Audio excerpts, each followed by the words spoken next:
Smoking causes cancer. Smoking kills. புகைப்பிடித்தல் புற்றுநோயை உண்டாக்கும் மற்றும் உயிரை கொல்லும். Liquor drinking is injurious to health. மது அருந்துவது ஆரோக்கியத்திற்கு தீங்கானது. Be safe, don't drink and drive. பாதுகாப்பாக இருங்கள், குடித்துவிட்டு வாகனம் ஓட்டாதீர்கள்.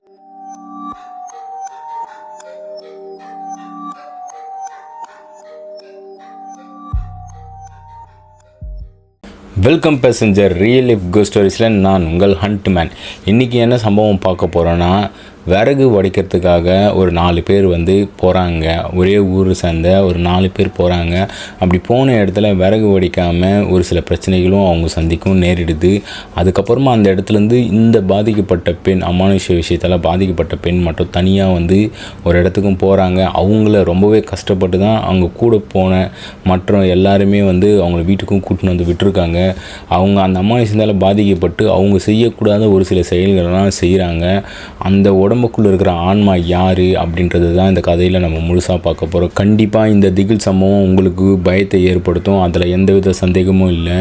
இந்த மாதிரியான அமானுஷ்ய திகில் நிகழ்வுகள் உங்களது வாழ்க்கையில் நடந்தால் கீழே தெரிகிற இந்த மின்னஞ்சலுக்கு நீங்கள் ஷேர் பண்ணலாம். ஒருவேளை மின்னஞ்சலில் டைப் பண்ணது உங்களுக்கு கஷ்டமாக இருந்துச்சுன்னா வாட்ஸ்அப் நம்பர் கொடுக்குறங்க, அதில் கூட போய்ட்டு நீங்கள் வாய்ஸ் நோட்டாக ஷேர் பண்ணலாம்.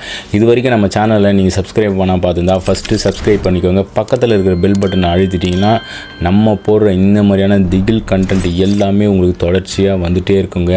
ஸோ டைம் வேஸ்ட் பண்ணாமல் நம்ம இப்போது வீடியோக்குள்ளே போகலாம்.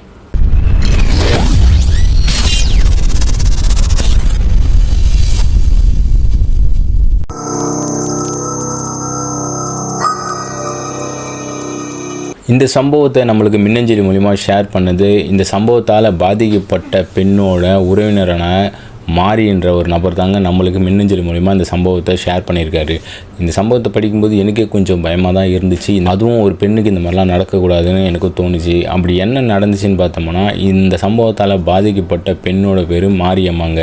இந்த மாரியம்மாவுக்கு கரெக்டாக திருமணமாகி 2 ஆண்டுகள் இருக்குது. குழந்தையெல்லாம் எதுவுமே இல்லைங்க. அந்த மாரியம்மாவுக்கு அப்பா கிடையாது, அம்மா மட்டும்தான். இவங்க உறவினரையே தான் கல்யாணமும் பண்ணியிருக்காரு. அதாவது அவங்க சொந்தக்கார பையனை தான் கல்யாணமும் பண்ணியிருக்காரு. மாரியம்மாவோட அம்மா பக்கத்துலேயே தான் இருக்குது. தனித்தனியாக வீட்டில் வசிச்சுட்டு இருக்காங்க. இவங்க வீடு பெருசான பெரிய மாடி வீடுலாம் கிடையாதுங்க, கூரை வீடு தான். அதனால் பக்கத்துலேயே சின்னதாக வீடுங்களை கட்டிட்டு அங்கேயே வசிச்சுட்டும் இருக்காங்க. கிட்டத்தட்ட 20 வருஷத்துக்கு முன்னாடி நடந்த ஒரு திகில் சம்பவம் தாங்க இது. அந்த காலகட்டத்தில் பெருசாக சிலிண்டர் வசதியெல்லாம் எதுவுமே இருக்காது, கேஸ்லாம் கிடையாது.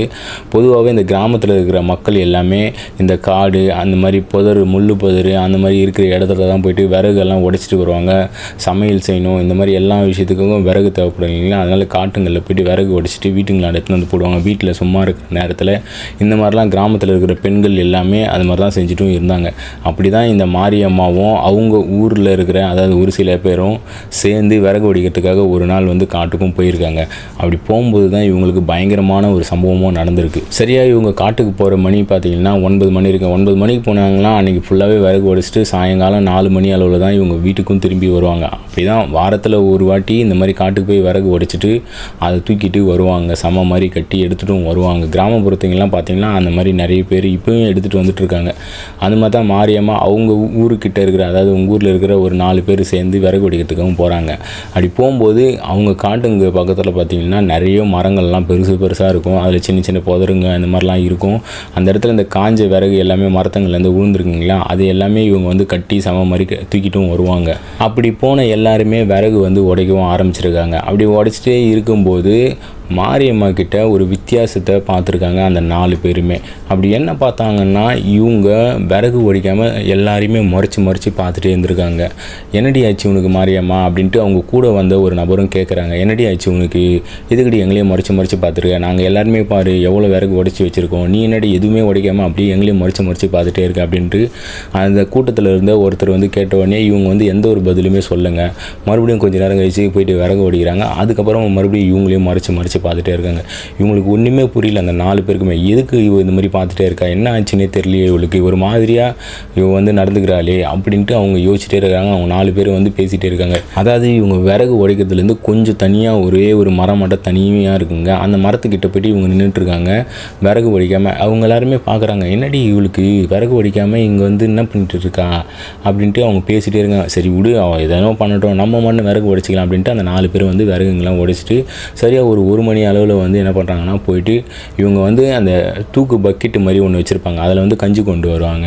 அந்த கஞ்சி வந்து குடிக்கிறாங்க. அப்போது வந்து அந்த இடத்துல மாரியம்மா வந்து இவங்களை முறைச்சி பார்க்குறாங்களே தவிர இவங்க எதுவுமே சாப்பிடுங்க. இவங்ககிட்டயும் அந்த தூக்கு பக்கெட் இருக்குது, கஞ்சியும் எடுத்துகிட்டு வந்திருக்காங்க. ஆனால் இது வந்து அவங்க குடிக்கல. அப்படியே இவங்களே வரைக்கும் பார்த்துட்டே இருந்திருக்காங்க. அதில் 2 பேர் வந்து அசைவமும் கொண்டு வந்துக்கிறாங்க. அந்த அசைவத்தை மட்டும் இவங்க வந்து பிடுங்கி சாப்பிட்ருக்காங்க. இதுக்கு முன்னாடி மாரியம்மாவை அப்படி பார்த்ததே இல்லையா, அந்த மாதிரியா நடந்துன்னு இருக்காங்க. இவங்ககிட்ட இருந்த அந்த அசைவத்தை எல்லாமே இவங்க பிடுங்கி சாப்பிட்ருக்காங்க. ஏதாச்சும் வேணும்னா கேட்டு சாப்பிட வேண்டியது, எதுக்கடி இந்த மாதிரி பிடுங்கி சாப்பிட்ற அப்படின்னு கேட்டதுக்கு எந்த ஒரு பதிலும் சொல்லாமல் இவங்க அது எல்லாத்தையுமே ஒன்று விடாமல் எல்லாத்தையும் சாப்பிட்ருக்காங்க. ஆனால் அவங்க வந்து அந்த 4 பேர் வந்து இவங்க கூட பல வருஷமாக பழகிட்டு இருக்க நண்பர்கள், அதாவது தோழிகள்னு சொல்லலாம். அதனால் வந்து பெருசாக இவங்களை வந்து எதுவும் சொல்லலை. இவளுக்கு எதுவும் ஆயிருக்கு அப்படின்றத மட்டும் அவங்க 4 பேருமே புரிஞ்சிட்ருக்காங்க. அதனால் இப்போதைக்கு இவகிட்ட எதுவுமே கேட்க வேணாம் அப்படின்ட்டு அவங்க அமைதியாகவும் இருந்துகிட்ருக்காங்க. அதுக்கப்புறமா சாப்பிட்டு முடிச்சுட்டு கொஞ்சம் நேரம் ஓய்வு எடுத்துகிட்டு மறுபடியும் விறகு வெடிக்க போய்க்கும்போது மறுபடியும் இந்த மாரியம்மா அவங்க 4 பேரும் கூப்பிட்றாங்க. ஆனால் இவங்க வரவே வரலைங்க. என்ன தாண்டி உனக்கு பிரச்சனை, எதுக்கடி நீ வந்து அமைதியாக இருக்கிற, ஏதாச்சும் ஆயிடுச்சு அவனுக்கு சொல்லிடி அப்படின்னோடனே இவங்க வந்து எந்த ஒரு விஷயத்தையுமே சொல்லாமல் அமைதியாகவே தான் இருந்திருக்காங்க மாரியம்மா. அதுக்கப்புறமா நீ போகிறதானே வீட்டுக்கான ஒன்று கிளம்பி போயாண்டி, எதுக்கடி இங்கே சும்மா வந்து தண்டத்துக்கு உட்காந்து இருக்கு அப்படின்னு சொன்னதுக்கப்புறமா இவங்க என்ன செய்வாங்கன்னா மாரியம்மா அங்கேருந்து அந்த காட்டிலேருந்து வேகமாக கிளம்பி வந்து வீட்டுக்கும் வராங்க. அப்படி வீட்டுக்கு வந்த மாரியம்மா கிட்ட நடவடிக்கையில் நிறைய மாற்றங்கள் தெரிஞ்சிருங்க. அவங்க அம்மா வந்து அதை பார்த்துருக்காங்க. அவங்க கணவர் வந்து வேலைக்கும் போயிருக்காரு. அதாவது அவர் கூலி வேலைக்கு தான் போயிருக்காரு. அவர் வேலைக்கு போயிட்டு சாயங்காலம், அதாவது இரவு நேரத்தில் தான் அவர் வர்றது வழக்கமாகவே இருந்திருக்கு. இப்படியாப்பட்ட நேரத்தில் அவங்க அம்மா மட்டும் தனிமையில் வீட்டில் இருக்கும்போது மாரியம்மாவோட நடவடிக்கை எதுவுமே சுத்தமாக சரியே இல்லைங்க. அவங்க நடந்துக்கிற விதமும், அவங்க பார்க்குறது பேசுறது எல்லாமே ஒரு மாதிரியாக இருக்குது. அவங்க வீட்டுக்கு வந்ததுக்கப்புறமா அவங்க வந்து அவங்களோட கணவரை துணியை எடுத்து போட்டுக்கிறது, அது இல்லாமல் எனக்கு சாப்பாடு கொடு, கண்ணாடியில் போயிட்டு மீசையை முறுக்கிற மாதிரி எல்லாம் பண்ணுறது, இது மாதிரிலாம் வந்து அவங்க பண்ணிகிட்டே இருந்திருக்காங்க தொடர்ச்சியாக. இது எல்லாத்தையுமே அவங்க அம்மா வந்து பார்த்துட்டே இருந்திருக்காங்க. அதுக்கப்புறம் இவங்களுக்கு ஒன்றுமே புரியல, எதுக்கு இவங்க வந்து பாதியிலே வந்துட்டா, விறகு கூட எதுவுமே எடுத்துகிட்டு வரலையே அப்படின்னு யோசிச்சுட்டு அவங்க கிட்ட போயிட்டு கேட்குறாங்க. அதாவது மாரியம்மா கிட்ட கேட்குறாங்க. அவங்க அம்மா கேட்டதுக்கு அவங்க வந்து எந்த ஒரு பதிலும் சொல்ல, திரும்பி அவங்கள முறைச்சி பார்த்துட்டு மறுபடியும் அவங்க பண்ணுறதே தாங்க இது பண்ணிகிட்டே இருந்திருக்காங்க. இவங்களுக்கு என்ன பண்ணுறதுன்னே ஒன்றுமே புரியல. என்னடா இவ கூட போன 4 பேர் ஆளையே காணுமே அப்படின்ட்டு அவங்க வந்து வெளியே அந்த திண்ணை மாதிரி ஒரு அமைப்பு இருக்குங்களா, அதில் வந்து உட்காந்துட்டு தான் இருக்காங்க. அப்படியே கொஞ்சம் நேரம் போயிட்டே இருக்கு. இவங்க வந்து அந்த இடத்துல வந்து கண்ணாடியெல்லாம் பார்த்தாங்க இல்லையா மாரியம்மா, அதுக்கப்புறமா அவங்க வந்து படுத்துன்னு தூங்கிடுறாங்க. இவங்களுக்கு ஒன்றுமே புரியாமல் திண்ணை மேலேயே உட்காந்துட்டே இருக்காங்க. அந்த விறகு ஓடிக்கு போனாங்களே மாரியம்மா கூட சேர்ந்து 4 பேர், அந்த 4 பேரும் வந்து விறகு கட்டைகளை சுமந்துட்டு வராங்க. அதை பார்த்துட்டு இவங்க உடனே அவங்க கிட்ட போயிட்டு கேட்குறாங்க, என்னடி நீங்கள் எல்லாருமே விறகு எடுத்துகிட்டு வரீங்க, மாரியம்மா வந்து உங்களுக்கு முன்னாடியே வந்துட்டா, ஆனால் கையில் வந்து எதுவுமே கொண்டு வரலையே அப்படின்னு கேட்டோடனே அந்த 4 பேருமே சொல்கிறாங்க, உங்கள் பொண்ணுக்கு என்ன ஆச்சுன்னே தெரியலக்கா, இது பித்து பிடிச்ச மாதிரி இருக்கிற அவன் கொஞ்ச நேரம் வந்து எங்கள் கூட விறகு உடைச்சான், அதுக்கப்புறம் அவளுக்கு என்ன ஆச்சுன்னே தெரியல, அவள் எங்ககிட்ட பேசவே மாட்டான், சாப்பிட கூட்டா சாப்பிடாது, இவகிட்ட இருந்து அந்த அசைவ பொருள்லாம் எடுத்து கறியெல்லாம் எடுத்து சாப்பிட்டான், கேட்டால் கூட எந்த ஒரு பதிலும் சொல்லலை, அவன் மாட்டுன்னு ஒரு மாதிரியாகவே இருந்தான், அதுதான் வீட்டுக்கு போதேன்னா போடின்னு சொன்னோடனே அவன் அங்கேருந்து விறுவிறுன்னு கிளம்பி வந்து வீட்டுக்கும் வந்துட்டான், அவளுக்கு என்ன ஆச்சுன்னே தெரிலக்கா, வந்து காற்று கருப்பு ஏதாச்சும் அடிச்சிருக்கு போகுது, வேணால் சுற்றி போடுங்க, இல்லைன்னா ஏதாச்சும் பூசாரி கூட்டாந்து மந்திரிச்சு விடுங்க, அப்போ சரியாயிடும் அப்படின்ற மாதிரி அந்த 4 பேரில் ஒரு பொண்ணு வந்து சொல்கிறாங்க. இதை கேட்ட மாரியம்மோட அவங்க அம்மாவும் அப்படி கூட இருக்கலாம், ஏன்னா அந்த காட்டு சைடு வந்து காற்று கருப்பு சுற்றுது, அது ஏதாச்சும் பண்ணியிருக்கலாம் அப்படின்ற மாதிரி அவங்களுக்கும் தெரியும். ஏன்னா இதுக்கு முன்னாடி விறகு வெடிக்க போனால் ஒரு சில பேருக்கு இந்த மாதிரியான விஷயங்கள்லாம் நடந்திருக்குங்க. அதனால இவங்க வந்து சொன்ன உடனே இவங்களுக்கும் அந்த யோசனை வந்து சரியாக வருது. உடனே அவங்க கிராமத்துலேயே இருக்கிற ஒரு நபரை கூப்பிட்டு வராங்க. அதாவது இந்த சாமியார், இந்த சாமியாடி இருப்பாங்க இல்லையா, அவங்கள வந்து கூப்பிட்டு வராங்க. அப்படி அந்த சாமியாரை வீட்டுக்கு கூட்டின்னு வந்ததுக்கப்புறமா மாரியம்மா வந்து அசந்து தூங்கிட்டு இருக்காங்க. அன்னைக்குன்னு பார்த்து மாரியம்மாவோட கணவர் வந்து சீக்கிரமாக வந்துடுறாருங்க. கரெக்டாக அவர் வர்றதுக்கும் இந்த சாமியாரை அவங்க அம்மா கூப்பிட்டு வர்றதுக்கும் சரியாக இருக்குது. அந்த நேரத்தில் வந்து அவங்க கணவர் வந்து கேட்குறாரு, மாரியம்மாவோட கணவர் அவங்க அம்மா கிட்ட கேட்கவும், என்ன ஆச்சு அப்படின்ட்டு கேட்டுவோம். இல்லைப்பா மாரியம்மாவுக்கு என்ன ஆச்சுன்னு தெரியல, காற்று கருப்பு அடிச்சிருக்கும் போல், அதனால் அவன் ஒரு மாதிரியாக நடந்துக்கிறான், சரியாகவே சாப்பிடல, விறகும் உடைச்சிட்டு வரல அப்படின்னு சொன்ன உடனே இவரும் என்ன செய்கிறேன்னா, சரி இப்போ அதுக்கு என்ன இந்த பண்ண போகிறீங்க அப்படின்னு சொன்னோடனே, இல்லை மந்திரிச்சு விட்டு முடிக்கிற ஏதாச்சும் போட்டுடலாம்பா, அப்படி பண்ணால் இந்த மாதிரி பிரச்சனையிலேருந்து சரியாகும் அப்படின்னு சொன்னோடனே இவர் வந்து சரிங்க அத்தை அப்படின்ட்டு உடனே இவங்க என்ன பண்ணுறாங்க, 3 பேருமே சேர்ந்து வீட்டுக்குள்ளே போய் தூங்கி இருக்கிற மாரியம்மா கிட்ட நின்று இந்த சாமியார் இருக்குங்களா அவர்கிட்ட திருநீரும் இருக்குங்க, அந்த திருநீரையும் எடுத்து என்ன பண்ணுறாங்களா ஒரு சில மந்திரங்களை சொல்லிவிட்டு அந்த திருநீர் எடுத்து அந்த மாரியம்மாவோட முகத்துலையும் தலையிலையும் வந்து தொளிக்கிறாருங்க. தொளிச்ச அடுத்த செகண்டு இவங்களுக்கு மாரியம்மாவோட கோரமான ஒரு விஷயத்தையும் பார்க்குறாங்க. அது என்னென்னா, திடீர்னு வந்து மாரியம்மா வந்து அலறி அடிச்சுன்னு எழுந்து உட்காடுறாங்க. உட்காந்துட்டு அப்படியே எரியுது, யார் எதுக்கு போட்டிங்க அவங்கள பார்த்து பயங்கரமாகவே அப்படியே அலற செய்கிறாங்க. இதை பார்த்து அவங்களுக்கு ஒன்றுமே புரியல, அப்படியே திக்குமுக்க ஆடி போயிடுறாங்க. அவங்க அவங்க 3 பேருமே. மாரியம்மா வந்து கத்துறாங்க, எரியுது இது தொடச்சு விடு, எதுக்கு என் மேலே போட்டீங்க, நிம்மதியாக இருக்க விட மாட்டிங்களா அப்படின்ட்டு பயங்கரமாகவும் கத்துறாங்க. அப்படி கத்திட்டே இருக்கும்போது அந்த சாமியார் என்ன செய்யலாம், மறுபடியும் கையில் விபூதி எடுத்துகிட்டு நீ யாருன்னு சொல்லி, எதுக்கு இந்த பொண்ணு உடம்புல வந்திருக்க, கண்டிப்பாக நீ வந்து இந்த இடத்த சேர்ந்தவங்க கிடையாது, நீ யார் அப்படின்ட்டு வந்து அந்த இடத்துல அந்த சாமியார் வந்து கேட்கணும், எரியுது இதெல்லாம் தொடச்சி விடு, நான் சொல்ல மாட்டேன் அப்படின்ட்டு பயங்கரமாக வந்து மாரியம்மாவோட ரியாக்ஷனே வந்து மாறி போயிருக்குங்க. அவங்களோட வார்த்தை, அதாவது அவங்க குரல் வளம் எல்லாமே மாறி போயிட்டு அவங்களோட தோற்றம் எல்லாமே ஒரு மாதிரி பயங்கரமாகவும் இருக்குது. இதெல்லாம் பார்க்கும்போது அவங்களுக்கு ஒன்றுமே புரியல, ரொம்பவே பயந்தும் போயிடுறாங்க. அவங்களோட மாரியம்மோட கணவரும் அவங்க அம்மாவும் சரி. இந்த சாமியார் வந்து என்ன செய்யறாங்கன்னா, நான் கேட்ட கேள்விக்கு நீ பதில் சொல்லேன்னா உன்னை அப்படியே அடியோடு அழிச்சிருவேன், ஒழுங்காக சொல்லு நீ யாருன்னு அப்படின்ட்டு மறுபடியும் வந்து என்ன பண்ணுறாங்கன்னா, அந்த விபூதி எடுத்து நோக்கிறாருங்க போடுறதுக்கு. உடனே வந்து மாரியம் வந்து நான் சொல்லிடுறேன் அப்படின்னு சொன்ன உடனே அதுக்கப்புறமா தான் ஒரு விஷயமா வந்து சொல்லவும் செய்கிறாங்க மாரியம்மா. அப்படி என்ன சொல்கிறாங்கன்னா, என் பேர் மணி, நான் பக்கத்து கிராமத்தை தான் சேர்ந்தவன், நானும் என் வீட்டுக்காக விறகு வடிக்க வரும்போது ஏதோ ஒன்று என்னை கடிச்சா மாதிரி இருந்துச்சு, சுருக்குன்னு வலிச்சது தவிர அதுக்கப்புறம் என்ன நடந்ததுன்னு கூட எனக்கு தெரியாது. நான் கொஞ்ச நேரத்தில் மயங்கி போயிட்டு விழுந்துட்டேன், விழும்போது வரைக்கும் தான் எனக்கு தெரியுது, அதுக்கப்புறம் நான் இறந்து போயிருக்கேன் அப்படின்னு சொன்ன உடனே இதை கேட்டு இவங்க 2 பேருக்குமே, அதாவது இவங்க 3 பேருக்குமே தூக்கி வாரி போட்டிருக்குங்க. என்னது இறந்து போயிட்டியா அப்படின்ட்டு இவங்க வந்து ஒரு மாதிரி அதிர்ச்சியோடு தான் கேட்குறாங்க. அதுக்கு அந்த சாமியார் என்ன சொல்கிறாருன்னா, நீ இறந்து போயிட்டேன்னா அதுக்கு இந்த பொண்ணு என்ன பண்ணும், இந்த பொண்ணு உடம்புல எதுக்கு வந்த அப்படின்னு கேட்ட உடனே அந்த ஆன்மா, அதாவது மாரியம்மா உடம்புக்குள்ளே இருக்கிற அந்த மணியோட ஆன்மா என்ன சொல்லுதுன்னா, இந்த பொண்ணு என்னோட உயிர் பிரிஞ்ச இடத்துல வந்து விறகும் எடுத்துகிட்டு இருந்தா, அப்படி விறகு எடுக்கும்போது இவளை பார்த்து எனக்கு பிடிச்சி போயிட்டு தான் நான் இவ உடம்புக்குள்ளே வந்தேன் அப்படின்னு அந்த ஆன்மா சொல்லுதுங்க. இதை கேட்ட இவங்க பதறி போயிடுறாங்க. சரி நீ உடனே இவளை விட்டுட்டு வெளியே போயிடு, அவள் வந்து வாழ வேண்டிய பொண்ணு, நீ இறந்து போயிட்டேன், உன்னோட ஆன்மாவால் அவன் வந்து பாதிக்கப்பட்டிருக்கா, நீ தயவு செஞ்சு வெளியே போயிடு அப்படின்ற மாதிரி அந்த சாமியார் வந்து கொஞ்சம் பணிவோடு தான் கேட்டிருக்காருங்க. ஆனால் அந்த ஆன்மாவை வந்து பயங்கரமாக என்ன சொல்கிறது, ஏளனமாக பேசுகிறது. என்னாலாம் இவளை விட்டு வெளியே போக முடியாது, எனக்கு இவளை ரொம்பவே பிடிச்சிருக்கு, நான் அனுபவிக்க வேண்டியது எல்லாத்தையுமே உடம்புக்குள்ளேருந்தே நான் தீர்த்துப்பேன் அப்படின்ற மாதிரி அந்த இடத்துல அந்த ஆன்மா சொன்ன உடனே இவங்க ரொம்பவே பயந்தும் போயிடுறாங்க.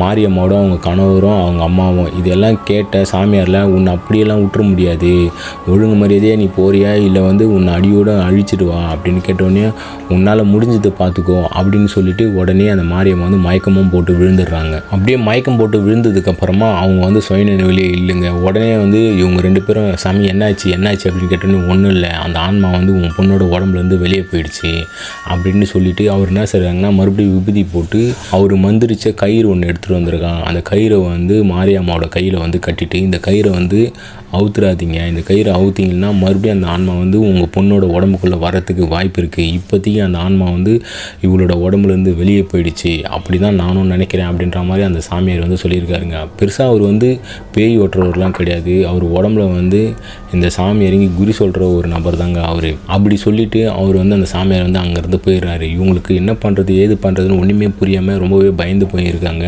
கொஞ்ச நேரம் கழித்து மாரியம்மாவுக்கு முழிப்பும் வருது. முழிப்பு வந்ததுக்கப்புறமா மாரியம்மாவை தாங்க இருக்கிறாங்க. அதாவது அவங்க உடம்புல அந்த ஆன்மாவோட தாக்கம் இல்லை, முழுசாக வந்து வெளியே போயிட்டு தான் இவங்களும் நம்பியிருக்காங்க. ஆனால் இவங்களுக்கு பின்னாடி ஒரு பிரச்சனை வரப்போகுதுன்னு இப்போ தெரிலங்க. அதுக்கப்புறம் மாரியம்மா வந்து நார்மலாக எழுந்து இவங்கக்கிட்ட கேட்குறாங்க, என்னங்க நீங்கள் எப்போங்க வந்துங்க வீட்டுக்கு, எனக்கு உடம்புலாம் ஒரு மாதிரி அசதியாக இருக்குது, சாப்பிட்டீங்களா அப்படின்ட்டு கேட்குறாங்க. அவங்க அம்மாவும் அவங்க கணவரும் நடந்த எந்த விஷயத்தை பற்றியுமே எதுவுமே சொல்லலைங்க. ஏன்னா சொன்னால் இவங்க வந்து பயப்பட போகிறான் அப்படின்ற ஒரே காரணத்துக்காக இவங்க வந்து சொல்லாமே அமைதியாகவே விட்டுட்டு இருக்காங்க. அதெல்லாம் ஒன்றும் இல்லை, வெயிலில் போயிட்டு விறகு உடைச்சில, அந்த களைப்பில் தான் உனக்கு வந்து உடம்பு அசதியாக இருக்கும் அப்படின்ட்டு சொல்லி பல காரணங்களை சொல்லி மழுப்பிடுறாங்க. அதுக்கப்புறமா வழக்கம் போல் அவங்க வந்து எல்லா வேலையும் செய்யறதுக்கு ஆரம்பிச்சிடுறாங்க. கிட்டத்தட்ட 1 மாத காலம் வந்து நல்லா தான் போயிட்டே இருக்குது. அப்படி போயிட்டே இருக்கும்போது தான் இவங்க வாழ்க்கையில் பேரதிர்ச்சிகரமான ஒரு சம்பவமும் நடக்குதுங்க. அதுக்கப்புறமா தான் இவங்க ரொம்பவே மோசமான நிலைக்கும் தள்ளப்படுறாங்க. அதுக்கப்புறம் என்ன ஆச்சுன்னா, ஒரு நாள் இரவு வந்து மாரியம்மாவோட கணவரும் வந்து தனியாக வந்து படுத்து தூங்கிட்டே இருக்காங்க. அப்படி தூங்கிட்டே இருக்கும்போது வாழ்க்கையிலேயே பார்க்கக்கூடாத பயங்கரமான ஒரு காட்சியை தான் மாரியம்மாவோட கணவரும் பார்க்குறாரு. அது என்னென்னா, இவங்க வந்து நல்லாவே தூங்கிட்டே இருக்காங்க. இவருக்கு வந்து திடீர்னு வந்து ஒரு மணிக்கு மேலே வந்து முழிப்பும் வந்தது மாரியம்மாவோட கணவருக்கு.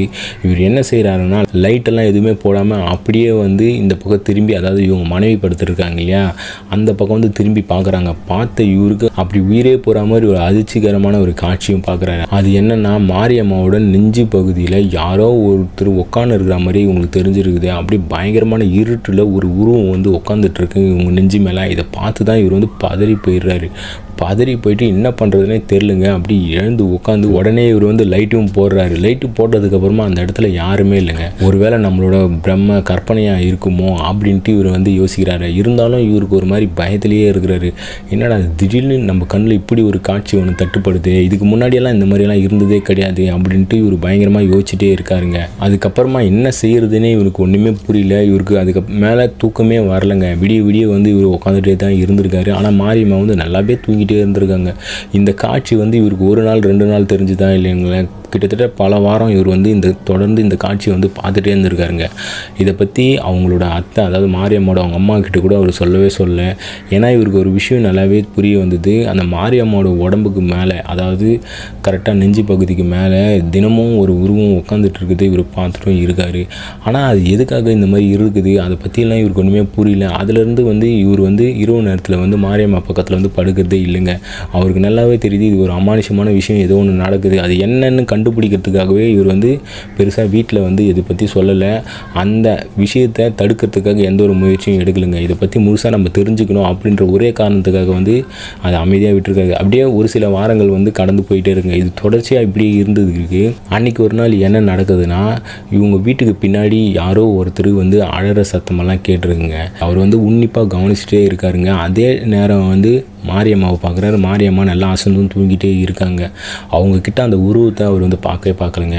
சரி, கண்டிப்பாக அப்போது இவ்வளோ நாள் நம்ம மனைவி மேலே இருந்த உருவம் தான் இப்போ பின்னாடி இருக்குது, அப்போது எல்லாமே இதோட வேலையாக தான் இருக்கணும் அப்படின்ட்டு அவருக்கு நல்லாவே புரியும் வந்தது. அதாவது அந்த உருவத்தோட குரல் வந்து அவங்க வீட்டுக்கு பின்னாடி கேட்குதுன்னு நான் சொன்னேன் இல்லைங்களா, அந்த உருவம் வந்து அந்த மர்ம நபர், அதாவது அந்த ஆன்மா வந்து பின்பக்கமாக நடந்து போகிற மாதிரி ஒரு தன் தன் தன் அப்படின்னு ஒரு சத்தம் வந்து கேட்டுகிட்டே இருக்குங்க. இந்த பக்கம் அந்த பக்கம், இந்த பக்கம் அந்த பக்கம் அப்படின்ட்டு அந்த சத்தம் வந்து கேட்குது. அது தொடர்ச்சியாக நாய்ங்க வந்து பயங்கரமாகவே குலைக்கும் செய்துங்க. அதாவது இந்த மாரியம்மாவோட வீட்டை நோக்கி வந்து நாய்ங்க எல்லாமே பயங்கரமாக வட்டமிட்டு குலைச்சிட்டே இருக்குங்க. இவருக்கு வந்து பயம் வந்து அதிகமாக கிளம்ப ஆரம்பிச்சுது. அதுக்கப்புறம் தான் இவருக்கு ஒரு விஷயம் புரியவும் வருது. கண்டிப்பாக இது ஒரு துஷ்ட ஆன்மாவோட வேலையாக தான் இருக்கணும்னு அவர் நினைக்கிறாரு. ஆனால் மாரியம்மாவுக்கு ஏற்கனவே பேய் பிடிச்சிது, அந்த பேய் வந்து தான் ஓட்டிட்டாரு சாமியார் அப்படின்ட்டு இவர் வந்து யோசிச்சுட்டு இருக்காரு. அப்போ இதெல்லாம் இன்னும் யாரோட வேலையாக இருக்கும், ஒரு வேளை வேணும்னே வேறு யாராச்சும் பண்ணுறாங்களா இந்த மாதிரி அப்படின்னு யோசிச்சுட்டே இருக்காருங்க. இவருக்கு ஒன்றுமே புரியல. அந்த ஆள் நடமாட்ட சவுண்டு மட்டும் இவங்க வீட்டை சுற்றி சுற்றி வர்றது இவருக்கு நல்லாவே தெரியுது. அன்றைக்கி நைட்டு ஃபுல்லாகவே இவர் தூங்காமல் அப்படி தான் இருந்திருக்காரு. ஆனால் மாரியம்மா வந்து பயங்கரமாகவே தூங்கிட்டு இருந்திருக்காங்க. பொழுது வெடிகிற டைமில் அந்த சத்தம் வந்து கேட்கறதெல்லாம் நின்றுட்டு இருக்குங்க. அதுக்கப்புறமா இவர் வந்து படுத்து வந்து நல்லா தூங்கவும் ஆரம்பிச்சிடறாரு. நைட்டு ஃபுல்லாக கண்முழிச்ச அந்த டயர்டில் வந்து அவர் வந்து தூங்கிடுறாருங்க. இதுக்கப்புறமா நம்ம அத்தைக்கிட்ட வந்து இதை சொல்லாமல் இருக்கக்கூடாது, சொல்லிடணும் அப்படின்ற மாதிரி மறுநாள் பொழுது வெடிஞ்சதுக்கப்புறமா இவர் யோசிக்கிறாரு. ஆனால் இதை பற்றி சொன்னால் ஏற்கனவே அவங்க ரொம்பவே பயந்து போயிருக்கிறாங்க. மாமா இல்லாமல் தனியாக இருக்கிறாங்க. இதை பற்றி சொன்னால் இனிமேல் வருத்தப்படுவாங்க, தன்னோட பொண்ணுக்கு ஏதாச்சும் ஆகிடு போகுது அப்படின்ட்டு இவர் என்ன பண்ணுறாங்கன்னா அவருக்குள்ளேயே அந்த விஷயத்தை வச்சுட்டு இதை பற்றி எதுவுமே சொல்லாமல் அன்றைக்கி பொழுது வேலைக்கு போயிட்டு மறுபடியும் வீட்டுக்கு வந்துடுறாரு. ஆனால் மாரியம்மாவோட நடவடிக்கையில் வந்து ஒரு மாற்றத்தை அவர் பார்க்குறாருங்க. அவருக்கு நல்லாவே தெரியுது. ஆனால் அவங்க அம்மா கிட்ட நல்லா தாங்க நடந்துக்கிறாங்க மாரியம்மா. இவங்களோட கணவர்கிட்ட மட்டும் கொஞ்சம் வித்தியாசமாகவே நடந்துக்கிறாங்க. இது எல்லாமே தொடர்ச்சியாக நடந்துட்டு தான் இருக்குது.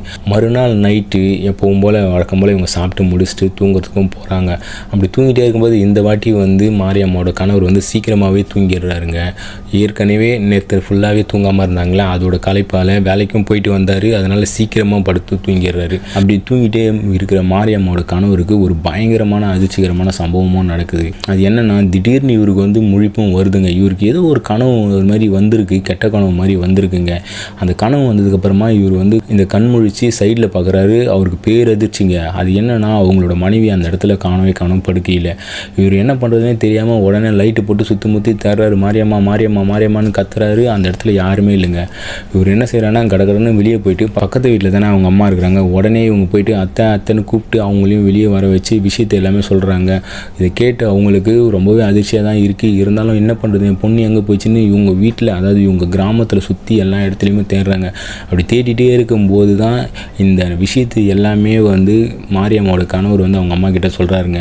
அப்படி சொன்னதுக்கப்புறமா ஏன் மாப்பிள்ளை இது முதல்ல சொல்ல தேவையில்லையா அப்படின்ட்டு ஏற்கனவே அவங்க விறகு உடைக்கிறதுக்கு போனாங்க இல்லையா, அந்த இடத்துக்கு டார்ச் லைட்டு எடுத்துக்கிட்டு இவங்க இன்னொரு 2 பேரை கூப்பிட்டுட்டு அந்த இடத்துக்கு வேகமாக அதாவது இந்த காட்டுக்கு வந்து நடந்து போயிட்டே இருக்காங்க. அந்த காட்டில் விறகு உடைக்க போனாங்க இல்லையா, அந்த இடத்துல போய் பார்க்குறாங்க. இவங்களுக்கு பேர் அதிர்ச்சிங்க. அப்படி என்னன்னா மாரியம்மா அந்த இடத்துல சம்மண கால் போட்டுன்னு உட்காந்துட்டு இருக்காங்க. இதை பார்த்த இவங்களுக்கு பயங்கரமான அதிர்ச்சி. அதுக்கப்புறம் என்ன பண்ணுறதுன்னு தெரியலைங்க. மாரியம்மாவோட கணவர் முன்னாடி போயிட்டு மாரியம்மாவோட தோல் மேலே கையை வச்சு மாரியம்மான்னு கூப்பிடுறாரு. மாரியம்மா எந்த ஒரு பதிலும் சொல்ல, அசைய கூட அசையுங்க.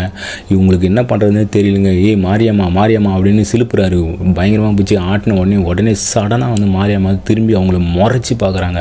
அப்படி பார்த்தோன்னே ஒரு நிமிஷம் இவர் வந்து அப்படியே பயந்து போயிடுறாரு. இவரு மட்டும் இல்லை, இவங்க கூட வந்து எல்லாருமே பயந்தும் போயிடுறாங்க. அப்படி பார்த்துட்டு எதுக்கு வந்து கூப்பிடுற என்ன அப்படின்ட்டு ஒரு மாதிரி பேசவும் ஆரம்பிக்கிறாங்க. அவங்களோட குரல் வாட்டம் எல்லாமே வந்து கணீர் அதாவது ஒரு கம்பீரமான ஒரு ஆண் பேசினா எப்படி இருக்குமோ அந்த மாதிரி இருக்குதுங்க. உடனே இவங்களுக்கு வந்து புரிய வந்ததுங்க, இது வந்து ஏற்கனவே உடம்புக்குள்ளே வந்து அந்த ஆன்மாவோட வேலையாக தான் இருக்குன்னுட்டு.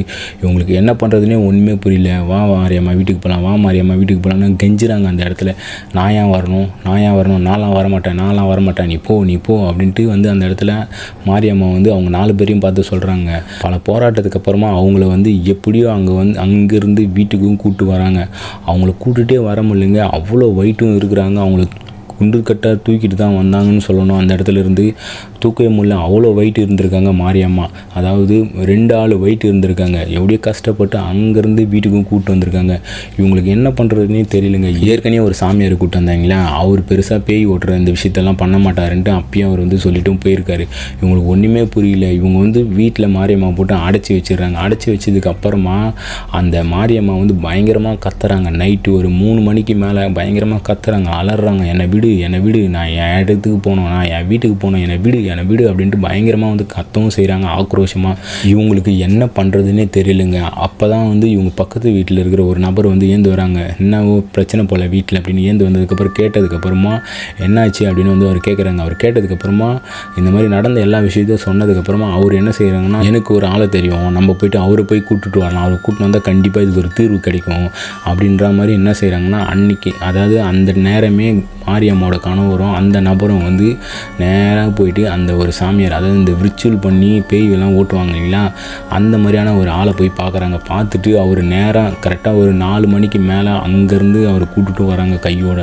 ஏன்னா மாரியம்மாவோட ஆட்டம் வந்து அதிகமாகிடுச்சுங்க. அதனால் வந்து கையோடு கூப்பிட்டு வந்து இந்த விஷயத்துக்கு இப்போயே ஒரு முடிவு கட்டணும் அப்படின்றது தான் இவங்க போயிட்டு அந்த இடத்துல அந்த பேய் ஓட்டுற ஒரு நபரை வந்து இவங்க கையோடு கூப்பிட்டு வராங்க. அதாவது அந்த நபரை இவங்க வீட்டுக்கிட்ட கூப்பிட்டு வந்ததுக்கப்புறமா கதவு கிட்ட போயிட்டு அந்த நபர் வந்து கதவும் திறக்கிறாங்க. அப்படி திறந்த உடனே பார்க்குறாங்க. இவங்களுக்கு பேர் அதிர்ச்சிங்க. அது என்னென்னா மாரியம்மாவோட தோற்றமே முழுசாக வந்து மாறி போயிருக்குது. அவங்க பார்க்குறாங்க. ரொம்பவே ஒரு மாதிரி வித்தியாசமாக அவங்களோட உடை, அதாவது அவங்களோட துணி, அவங்களோட மூஞ்சி எல்லாமே ஒரு மாதிரி விகாரமான தோற்றத்தில் கொடூரமாகவும் இருந்திருக்கு. இதை பார்த்து இவங்க எல்லாருக்குமே அதிர்ந்து போயிருக்காங்க, அந்த பேய் ஓடுற சாமியாரை தவிர. ஏன்னா அவருக்கு இது மாதிரியான விஷயங்கள்லாம் நிறையவே பார்த்துருப்பாருங்க. அதனால் இவர் வந்து எந்த ஒரு பயமும் இல்லாமல் முன்னாடி போயிட்டு அந்த வீட்டுக்குள்ளே போயிட்டு, யார் நீ, எதுக்கு இந்த பொண்ணோட உடம்புல வந்திருக்க, ஒழுங்கு மரியாதையாக உண்மையை சொல்லு, இல்லை உன்னை என்ன பண்ணணும்னு எனக்கு தெரியும் அப்படின்னு அந்த இடத்துல அந்த பேய் ஓட்டுற நபரும் சொன்ன உடனே அதுக்கு அந்த ஆன்மா, அதாவது மாரியம்மாவோட உடம்புக்குள்ளே இருக்கிற அந்த ஆன்மா வந்து சிரிச்சுன்னு நக்கலாம், உன்னாலாம் என்னை ஒன்றுமே பண்ண முடியாதுடா அப்படின்ட்டு அந்த இடத்துல ஒரு மாதிரி ஏளனமாகவும் அவரை பார்த்து சொல்லுதுங்க. உடனே இவர் என்ன செய்கிறாங்கன்னா, இவர் ஒரு சில பொருட்கள், பூஜை பொருட்கள் எல்லாமே மந்திரிச்ச பொருட்கள்லாம் அப்படி கையோடு தான் எடுத்துகிட்டும் வராரு. ஏன்னா இந்த மாதிரி பேய் ஓட்டுறவங்கிட்டலாம் ஒரு சில பொருட்களாக இருக்கும். அந்த பொருள்லாம் எடுத்து இவர் என்ன செய்கிறாங்கன்னா அந்த இடத்துலையே ஒரு விர்ச்சுவல் பண்ணுறதுக்கான விஷயத்தையும் பண்ணுறாருங்க. அப்படி பண்ணதுக்கப்புறமா அந்த பேயை வந்து கட்டுக்குள்ளேயும் எடுத்துகிட்டும் வராரு. அப்படி கட்டுக்குள்ளே கொண்டு வந்ததுக்கப்புறமா அந்த இடத்துல கேட்குறாரு, இப்போ நீ வந்து உண்மையை சொல்லு, யார் நீ, எதுக்காக நீ வந்த அப்படின்னு சொன்ன உடனே அந்த இடத்துல வந்து அந்த ஆன்மா வந்து பேசவும் ஆரம்பிச்சிருக்குங்க. அது என்னன்னா, என் பேர் மணி, இது மாதிரி நானும் விறகு பொறிக்கு வந்து இறந்தவன் தான் அப்படின்ட்டு ஏற்கனவே சொல்லிச்சிருக்கீங்களா, அதே ஆன்மா தாங்க மறுபடியும் இவங்க உடம்புக்குள்ளே வந்திருக்கு. ஏற்கனவே ஒருத்தர் வந்து இவங்க உடம்புல இருக்கிற அந்த ஆன்மாவை விரட்டி விட்டுட்டு மந்திரிச்ச கயிறெல்லாம் கட்டிட்டு போனார். இருந்தாலும் எப்படி இந்த ஆன்மா இவங்களுக்குள்ளே வந்ததுன்ட்டு இவங்க எல்லாருக்குமே ஒரு கேள்வி இருந்திருக்கு. அப்படி கேட்கும்போது அந்த இடத்துல வந்து அந்த ஆன்மா வந்து சொல்லியிருக்குங்க, மறுபடியும் வந்து இந்த மாரியம்மா வந்து விறகு பொறுக்க போகும்போது இவங்களுக்கே தெரியாமல் அந்த கயிறு வந்து ஒரு செடியில் வந்து பட்டு அவுண்டு விழுந்திருக்கு. அப்படி விழுந்த அடுத்த நொடியே வந்து அந்த ஆன்மா அந்த இடத்துல தான் இருந்திருக்குங்க இல்லையா, அதுலேருந்து கரெக்டாக வந்து இந்த ஆன்மா வந்து இவங்களை வந்து பொசஸும் பண்ணிகிட்டு இருக்குங்க. அதுக்கப்புறமா இந்த மாரியம்மாவோட உடம்புல இந்த ஆன்மா இருக்கிற விஷயம் தெரிஞ்சதுன்னா கண்டிப்பாக இந்த உடம்பை விட்டு விரட்டிடுவாங்க, நம்மளை ஏதாச்சும் பண்ணிவிடுவாங்கன்ட்டு பெருசாக வந்து வெளி காட்டிக்கலுங்க. ஆனால் ஒரு கட்டத்துக்கு அப்புறமா இந்த விஷயம் வந்து அவருக்கு தெரியவும் வந்திருக்கு. ஏன்னா ஆன்மாக்களால் ரொம்ப நாள் வந்து வெளிக்காட்டிக்காமல் அப்படியே சுயமாக வந்து இருக்கவும் முடியாதுங்க. எப்படி இருந்தாலும் ஒரு சில கட்டத்துக்கு அப்புறமா அது வந்து அவங்களோட சுயரூபத்தை வந்து வெளிக்காட்டுறோம். அப்படி தான் வந்து இந்த ஆன்மா வந்து வெளிக்காட்டினதில் மாரியம்மாவோட கணவர் வந்து கண்டுபிடிச்சிருக்காருங்க. அதுக்கப்புறமா இந்த சாமியார் வந்து என்ன சொல்கிறாருன்னா, ஒழுங்கு முறையாக தான் இந்த பொண்ணோட உடம்பை விட்டுட்டு போயிடு, நீ ஏற்கனவே இறந்து போயிட்ட, இந்த பொண்ணோட வாழ்க்கையை வந்து சீரழிச்சிடாது அப்படின்னு சொன்னோடனே அந்த ஆன்மா என்ன சொல்லுதுன்னா, இல்லை நான் எவ்வளையும் கூட்டுட்டு தான் போவேன், நான் இவளை வந்து அந்த இடத்துல கூட்டுட்டு போனது காரணமே இந்த நாளில் தான் நான் இறந்தேன், அதனால தான் இவ உடம்புக்குள்ளே மறுபடியும் வந்து இவளை கூட்டிட்டு போய் கொல்லணும்னு முடிவோடு வந்தேன், அதுக்குள்ளேயே தான் நீங்கள் வந்து என்னை கண்டுபிடிச்சிட்டிங்க அப்படின்ட்டு அந்த ஆன்மா வந்து சொல்லுது. என்னை விட்டுடுங்க, நான் இவளை கூட்டிகிட்டு போயிடுறேன், அதுக்கப்புறமா எந்த ஒரு பிரச்சனையும் என்னால் வந்து வராது அப்படின்ட்டு அந்த ஆன்மா சொல்லுதுங்க. இவங்களுக்கு ஈரக்கொலையே நடுங்கி போயிடுது. என்னது அவளை விட்டுட்டுமா, அவள் என் பொண்டாட்டியா, எனக்கு இருக்கிறதே அவள் ஒருத்தி மட்டும் தான், எங்களுக்கு குழந்தை கூட கிடையாது, நானும் அவளை குழந்தை மாதிரி பார்த்துட்ருக்கேன், நீ வந்து அவளை வந்து எதுவுமே கொல்லுவேன்னு சொல்கிறியே, உனக்கெல்லாம் மனசாட்சி இல்லையா அப்படின்ட்டு அந்த பேய்கிட்டே வாக்குவாதத்தில் ஈடுபடுறாருங்க மாரியம்மாவோட கணவர். அவங்க அம்மாவும் பயங்கரமாக அழுறாங்க. அப்பா சாமி, நீ யாருன்னு கூட எங்களுக்கு தெரியாது, நீ எதுக்கியா என்னோட பொண்ணோட உடம்புக்குள்ளே வந்து இது மாதிரிலாம் பண்ணுற அப்படின்ட்டு அவங்களும் ஒரு பக்கம் அந்த பேய்கிட்ட கெஞ்சியும் கேட்டிருக்காங்க. அதுக்கப்புறமா அந்த பேய் வந்து ரொம்பவே நக்கலாக தான், அதாவது அந்த ஆன்மா வந்து ரொம்பவே நக்கலாக தான் பேசியிருக்கு. இந்த பேய் ஓட்டுறதுக்கிட்ட சில சக்தி வாய்ந்த பொருட்கள் இருக்குங்க. அந்த பொருட்களை உபயோகப்படுத்தினதுக்கப்புறமா அந்த பொண்ணோட, அதாவது மாரியம்மாவோட உடம்புக்குள்ளே இருக்கிற ஆன்மாவை வந்து உடனே விலகிட்டு இருக்குங்க. அவங்க அந்த இடத்துலையே மயக்கமும் போட்டு விழுந்துட்டு இருக்காங்க. அவங்க பொண்ணோட உடம்புக்குள்ளே இருந்த ஆன்மா ஜன்னல் வழியாக வெளியே போகிறது இவங்க எல்லாருமே கண் கூடவே பார்த்துருக்காங்க. அதுக்கப்புறம் அந்த ஆன்மா இந்த மாரியம்மாவோட உடம்புக்குள்ளே வெளியே போனதுக்கப்புறமா அந்த சாமியார் வந்து பூஜைகளை தொடர்ந்து செஞ்சுட்டே இருக்காங்க. அப்படி செஞ்சுட்டே இருக்கும்போது அந்த மாரியம்மாவுக்கு வந்து தெளிவு, அதாவது சுயநினைவுக்கும் வந்துடுறாங்க. அந்த மாரியம்மா கிட்ட ஒரு சில மந்திரிச்ச கயிறை வந்து கட்டிட்டு ஒரு சில தாயத்தும் வந்து போடுறாருங்க. போட்டதுக்கப்புறமா இவர் பூஜையை வந்து நிப்பாட்டல. ஏன்னா அந்த ஆன்மா வந்து மறுபடியும் இந்த வீட்டுக்குள்ளே வரத்துக்கு வாய்ப்பு அதிகமாக இருக்குது. கண்டிப்பாக உன்னோட பொண்ணை வந்து அது ஏதாச்சும் ஒன்று பண்ணுறதுக்கும் வாய்ப்பு அதிகமாக இருக்குது. அதுக்கப்புறமா இந்த வீட்டில் அந்த ஆன்மாவோட நடமாட்டம் இருக்கக்கூடாதுன்றதுக்காக ஒரு என்ன செய்றீங்களா, பல பூஜைகளை நடந்து மந்திரிச்ச தகடுகள் இருக்குங்களா, அந்த தகடு வந்து வீட்டை சுற்றி வந்து புதைக்கிறாருங்க. வீட்டுக்குள்ளேயே ஒரு மந்திரிச்ச தகடை வந்து புதைச்சி வைக்கிறாருங்க. வச்சுட்டு அவர் வந்து இதுக்கப்புறமா அந்த ஆன்மாவில் உங்களுக்கு, உங்கள் குடும்பத்துக்கும், உங்கள் மனைவிக்கும் எந்த ஒரு பிரச்சனையும் நடக்காது அப்படின்றது உறுதியும் கொடுத்துட்டு அங்கேருந்து இவர் கிளம்பியும் போயிடுறாருங்க. அதுக்கப்புறமா பல வருஷமாக வந்து மாரியம்மாவுக்கும் எந்த ஒரு பிரச்சனையும் இல்லை, குழந்தையெல்லாம் பிறந்து சந்தோஷமாக தான் இருக்காங்க. இப்போ வரைக்குமே அவங்களுக்கு அந்த கெட்ட ஆன்மாவால் எந்த ஒரு பிரச்சனையும் இல்லாமல் இப்போ சந்தோஷமாக தான் அங்கே இருக்காங்க. இந்த சம்பவத்தை மின்னஞ்சலி மூலிமா ஷேர் பண்ண மாரியம்மாவோட உறவினருக்கும் நம்ம ஒரு நன்றியை இந்த இடத்துல சொல்லிக்கணுங்க. கண்டிப்பாக இந்த திகில் சம்பவம் உங்கள் எல்லாருக்குமே பிடிச்சிருக்குன்னு நம்புகிறேன். பிடிச்சிருந்தா கண்டிப்பாக கமெண்ட் பண்ணிவிட்டு அப்படியே ஒரு லைக்கும் பண்ணிவிடுங்க. இது வரைக்கும் நம்ம சேனலில் நீங்கள் சப்ஸ்கிரைப் பண்ணாமல் பார்த்துருந்தா ஃபஸ்ட்டு சப்ஸ்கிரைப் பண்ணிக்கோங்க. பக்கத்தில் இருக்கிற பெல் பட்டனை அழுத்திட்டு நோட்டிஃபிகேஷன் ஆன்னு கொடுத்தீங்கன்னா நம்ம போடுற திகில் கண்டென்ட் எல்லாமே உங்களுக்கு வந்துகிட்டே இருக்குங்க. இதே மாதிரி இன்னொரு த்ரில்லிங் கண்டென்ட்டில் உங்களை நான் சந்திக்கும் வரை நான் உங்கள் ஹண்ட்மேன்.